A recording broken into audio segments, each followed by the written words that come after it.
Good afternoon, dear friends and dear colleagues. Today we are holding a regular meeting of our scientific community on criminal precision. It's with pleasure that I would like to introduce our speaker, a student and faculty of advocacy of our law academy, Khayala Askerli.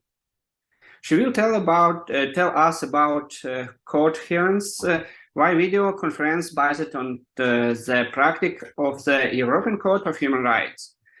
Next, I give the floor to the head of our community and also a student of our academy, Vladimir Koltun. Please, Vladimir. Good afternoon, dear colleagues. Today we have an unusual meeting. Today, for the first time, our meeting will be held in English. We hope you enjoy this format of the meeting. And today we have a speech of Askerli Khayala. And please, Askerli, you have all of possibilities to demonstrate your presentation.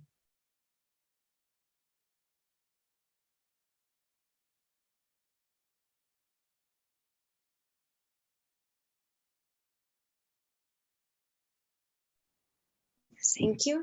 Today I'm going to talk about what does European Court of Human Rights say about hearings via video link.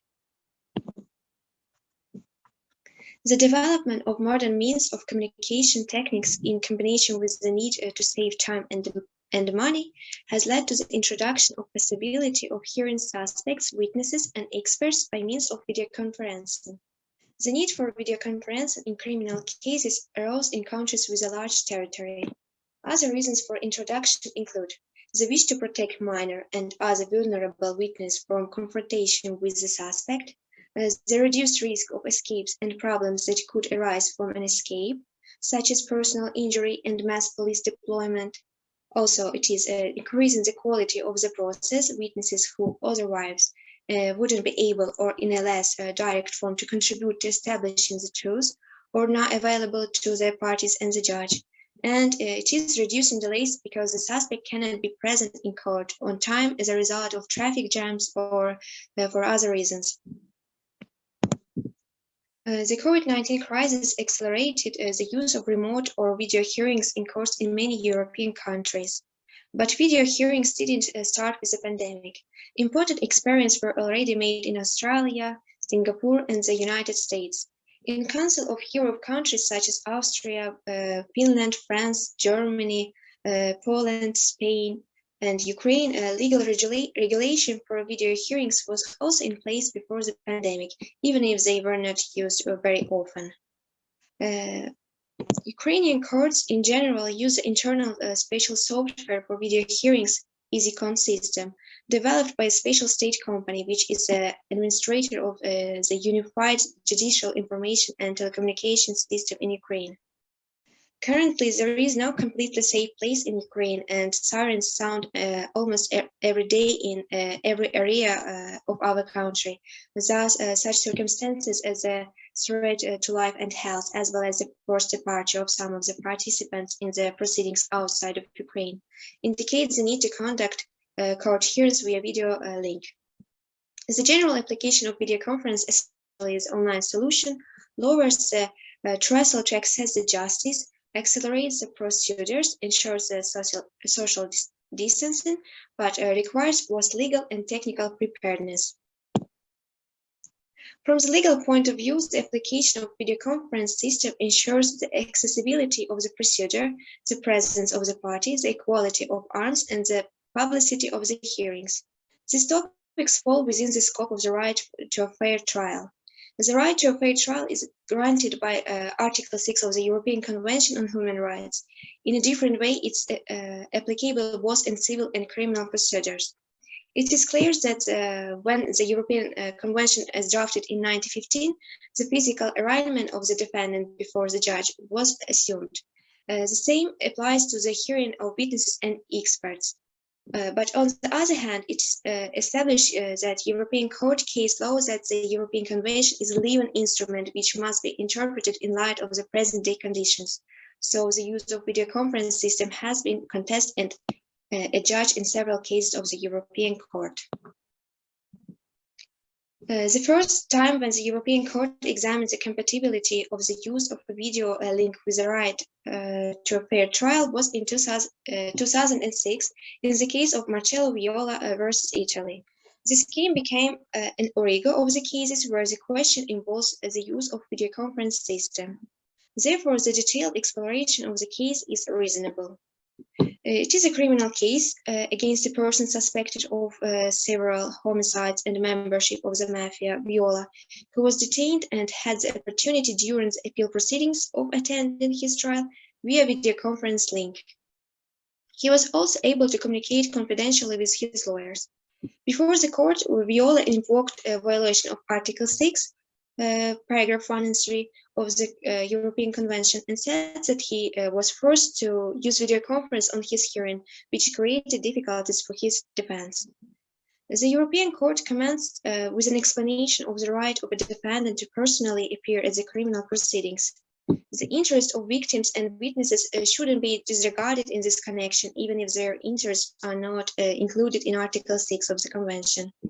This article guarantees the defendant's right to actually participate in his trial, but the personal appearance of the defendant during appeal proceedings is not the same importance as during the first instance. Not even the Court of Appeal is fully competent, both factually and with respect to the question of law. The Court of Appeal in the Viola case was fully competent, both with respect to establishing the facts and the law. It had assessed to the guilt or innocence of the defendant, which is why the defendant's participation in the trial was necessary. However, this can also occur via video conference link because Italian law provides for this option. The European Court also pointed out several international law instruments that provide for participation in the trial using video conferencing. The general finding of the European Court was that the defendant's participation in the proceedings by video conference as such is not contrary to the Convention, if it serves a legitimate aim and if the arrangements for the giving of evidence are compatible with the requirements of respect for due process. The requirement of respect for due process was examined for two angles: the necessity of the restriction of in-person presence and the rights of the defense. Within the framework of the reasons behind the restriction of in-person presence, the European Court examined the following circumstances: prevention of disorder, prevention of crime, protection of witnesses and victims of offenses in respect of their rights to life, freedom and security, and compliance with a reasonable time requirement in judicial proceedings. Viola was accused of very serious mafia-related crimes, and the risk of collusion or escape was also taken seriously. Within the framework of the rights of the defense, the European Court examined the following: connection with the right to effective presence, the effective presence of the applicant, and the right to legal counsel. In connection with the right to effective presence, the European Court examined if the video link allows the applicant to see the person present and hear what was being said, if he could also be seen and heard by the other parties, the judge and the witnesses, and had an opportunity to make statements to the court from his place of detention. Also, it took into account technical problems, for example, if there were any difficulties in the transmission of voice or images. In connection with the right to legal counsel, the European Court examined if the defense counsel had the right to be present where his client was situated and to confer with him confidentially. The defense lawyers were able to communicate with him in a confidential manner, both from the courtroom and in the place of the detention. This manner of participation in the trial didn't essentially prejudice the position of the defense when they compared with the position of the other parties to the trial. The defendant had the opportunity to exercise the rights granted by the requirements of due process, and Article 6 of the Convention was therefore not violated. So using video conferencing in this case served to protect public order, to prevent crime, to guarantee the right of witnesses and victims, and to facilitate the handling of the case within a reasonable term. According to the court, the video conferencing measure also aimed at reducing the delays incurred in transferring detainees and thus simplifying and accelerating criminal proceeding. The next case is a case of Zagaria versus Italy. I think this case is also interesting. In this case, a violation of Article 6, paragraph 3, in combination with Article 6, paragraph 1, was assumed because no confidential communication with the lawyer had been possible during the court hearing, because the telephone connection used for communication between the lawyer and the defendant had been tapped.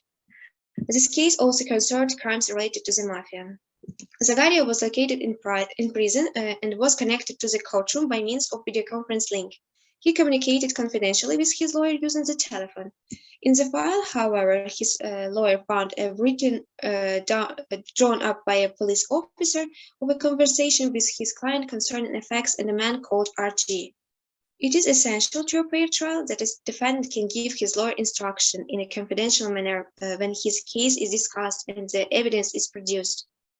The violation of Article 6 occurred despite the fact that the lawyer didn't find out that the conversation had been listened until after the trial. At that time, the proceedings against RG were still pending and several other procedures were pending as well. In view of the weak response of the government with respect to the police officer who had violated the confidentiality, said person was neither prosecuted nor subject to disciplinary measures. There is no guarantee that the incidents will not occur again. Zagaria had a justified fear that a conversation were listening in on, which could be reason for him to hesitate to put forward issues that could be relevant to the case brought against him. The court has held that accused's right to communicate with his or her lawyer without the risk of being overheard by a third party is one of the basic requirements of a fair trial under Article 6 of the Convention. Next case is a case Safnovsky versus Russia. The European Court in this case cited the mentioned findings of the Marcello Viola versus Italy case in connection with effective presence on an appellate hearing via video conference. The subject of the case concerns the accused applicant's right to communicate with his lawyer. In this aspect, the case introduced new findings. In connection with the right to communicate with the lawyer, the European Court emphasized that the Convention is intended to guarantee not rights that are theoretical or illusory, but rights that are practical and effective. And if a lawyer were unable to confer with his client and receive confidential instructions from him without the risk of surveillance, his assistance would lose much of its usefulness. And in the certain case, the applicant was able to communicate with the newly appointed lawyer for 15 minutes immediately before the start of the hearing, which was considered not efficient, therefore found not compatible with the right to a fair trial. In connection with the video link, which was installed and operated by the state, the European Court found questionable the sufficient privacy of the communication and accepted that the applicant might legitimately have felt ill at ease when he had a discussion with his lawyer. The European Court pointed out that it took into consideration the fact that the state didn't provide any evidence that the video link was secured against any attempt of interception or offer any explanation why it was possible to organize at least a telephone conversation between the applicant and the lawyer, or to appoint a local lawyer who could have visited the applicant in the remand prison. In the case of Trepashkin versus Russia number 2, the European Court notes that the Convention case law under Article 6 doesn't require the same level of guarantees in the Court of Appeal as at the trial stage. Thus, provided that a public hearing has been held at first instance, a less strict standard applies to the appellate level, at which the absence of such a hearing may be justified by the special features of the proceedings at issue. In the certain case, the European Court reiterates the reasoning of an admissibility decision which says that the physical presence of an accused in the courtroom is highly desirable, but it's not an end itself. It rather serves a greater goal of securing the fairness of the proceedings, taken as a whole. In this case, the European Court found a violation of Article 6 in a case where the applicant's presence on the appellate hearing was ensured by a video link, under circumstances where no malfunction of the IT systems was found and the right to effective defense was ensured. In the case of Medvedev versus Russia, the applicant was charged with murder. Medvedev complained under Article 6 of the convention. The applicant argued that he had been unable to communicate with his lawyer given that he had participated in the appeal hearing by means of a video link, and the lawyer had been in the courtroom. The court's major concern in the present case is that in the course of appeal hearing, the applicant hasn't in the courtroom and was able to communicate with his lawyer only by means of a video link. The court has already expressed doubts as to the lack of privacy of communication. The government didn't explain why it was impossible to provide for different arrangements for the conduct of the appeal hearing. The court also notes that the appeal hearing was held in Moscow.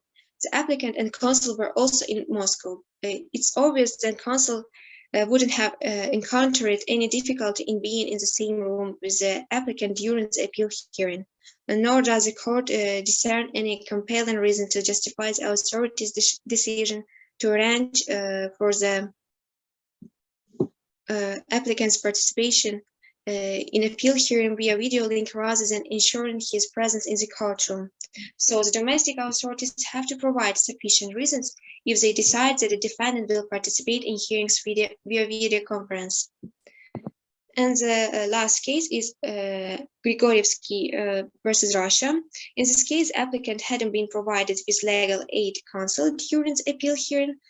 Also, applicant further complained that his hearing impairment had prevented him from participating in the appeal hearing and from defending himself adequately, especially with regard to the video link by which his appeal had been examined. Accordingly to the case Stamford versus the United Kingdom, poor acoustics in the courtroom and hearing difficulties could give rise to an issue under Article 6. In this case, the court has held that the defendant must be able to follow the proceedings and to be heard without technical impediment and have effective and confidential communication with a lawyer. The court reiterated that Article 6 doesn't always entail a right to be present in person, even where an appellate court has full jurisdiction to review the case on a question of both fact and law. Therefore, it stressed that the use of video links doesn't constitute per se a violation of Article 6. The court stated that physical presence of an accused in the courtroom is highly desirable, but is not an end in itself. The court concluded that the complaint concerning the conduct of the appeal hearing by video link largely overlapped with the complaint concerning the lack of legal assistance at the appeal hearing. Therefore, the court didn't consider it necessary to examine separately the question of whether, in the circumstances of this case, the applicant's participation in the appeal hearing by video link complied with Article 6. Publicity. Hearing via video link may give rise to issues concerning the necessity to ensure the public nature of court proceedings, and certain aspects of the case law may be relevant in that regard. According to the court's case law, a trial complies with the requirement of publicity only if the general public is able to obtain information about its date and place, and if this place is easily accessible to them. In many cases, these conditions will be fulfilled by the simple fact that a hearing is held in a regular courtroom large enough to accommodate spectators. However, the holding of a trial outside a regular courtroom in places to which the general public in principle has no access presents an obstacle to its public character. In such a case, the state is under an obligation to take compensatory measures in order to ensure that the public and the media are duly informed about the place of the hearing and are granted effective access. When the proceedings are conducted remotely, an issue may also arise with respect to access to the file and the disclosure of evidence. The court has held that an accused doesn't have to be given direct access to the case file, it being sufficient for him to be informed of the material in the file by his representatives. However, an accused's limited access to the court file mustn't prevent the evidence being made available to the accused before the trial, and the accused being given an opportunity to comment on it through his lawyer in oral submissions. Conclusions. The case law of the European Court set up the general requirements of how to use video conference system in a way that fulfills the requirements of the right to a fair trial. According to the European Court, Article 6 of the Convention provides for the right to be present at the hearing, not until the defendant or his lawyer is present at the hearing will he be able to exercise his rights, such as examining witnesses. The term hearing will have a different meaning if video conferencing is applied. The hearing will take place in the courtroom, but the judge and the others present in the courtroom will receive part of proceedings via video connection, which is different to the classic manner. The defendant is also present in court during the video conference session, albeit not physically. The quality requirements set by law in respect of the audio and video connection can moreover ensure that the right to follow the court hearing is sufficiently implemented. The defendant has the right to participate actively in the court hearing. The defendant is in principle able to follow the proceedings, can ask questions, and consult his lawyer via video conference link. It is furthermore important whether the hearing by video conference constitutes a sufficiently public handling of the case. As the public nature of the hearings this applies not to be impaired by a hearing using video conferencing, provided the setup of the TV screens or other screens is such that a person other than the judge can also see the images. So I can say that introduction of video conferencing in criminal proceedings clearly has advantages. As regards witnesses, think, for example, of the protection or vulnerable witnesses or witnesses who, due to the large distance or otherwise, cannot be heard or only with great difficulty. There are also advantages in terms of cost saving and efficiency benefits with respect to the administration of justice, mainly as a result of decreasing movement of defendants and hearing defendants residing abroad. The technical possibilities seem limitless, but caution is required. Attending a trial remotely using video conferencing is in itself not contrary to European Convention, provided its application serves a legitimate purpose and the manner of implementation is compatible with the rights of the defense. So thank you for your attention. Many thanks to you, Askerli. It's very interesting report. It's especially important now in the context of Russia war against Ukraine. And in these conditions, the practice of the European Court of Human Rights should be guide for judges in order to ensure everyone the right to a trial, to a fair trial. Thank you so much. Vladimir? I agree with you, Professor Drozdov. It was very beneficial speech, and I believe more of Ukrainian courts and Ukrainian lawyers can use this information and make our judgment better in our country.